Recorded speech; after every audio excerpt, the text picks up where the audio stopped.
Breaking news, global entry is back, baby. The Department of Homeland Security has reversed course and will be turning the program back on tomorrow, Wednesday, March 11th at 5 a.m. I could not be happier about this, and I'm so thankful that other members of this program who have paid for it will actually get to use the service. And here's a couple fun facts about global entry that you should know about. If you don't have it already, it's $120, but it's good for 5 years. And when you get global entry, it also gives you TSA pre-check, so you would never want to pay for both, just get global.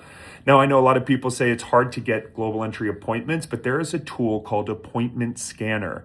And this will constantly scan for global entry appointments at your nearest enrollment center, which is usually an airport. In New York City, there is an enrollment facility in Bowling Green, which is in the financial district. Appointment Scanner will scan and then send you a text alert whenever new appointments open up.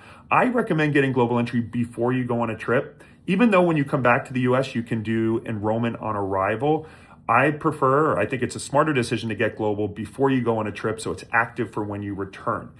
If you're approved for global entry and do enrollment on arrival, you cannot use the kiosk. So you can't use the kiosk until you're fully enrolled. Also, this is not just for US citizens. Global entry is good for permanent residents, including green card holders, as well as citizens of a bunch of different countries like Germany, Mexico, Japan, Australia, Argentina. So bottom line, I've loved global entry for well over a decade, and I'm so happy that it's back. And just remember, a lot of credit cards will reimburse you for the global entry credit up to $120. And by the way, if you have multiple credit cards with that credit, you can use a card that you haven't yet used the credit for one of your friends and families. It doesn't need to match the name on your credit card. Anyway, I couldn't be happier.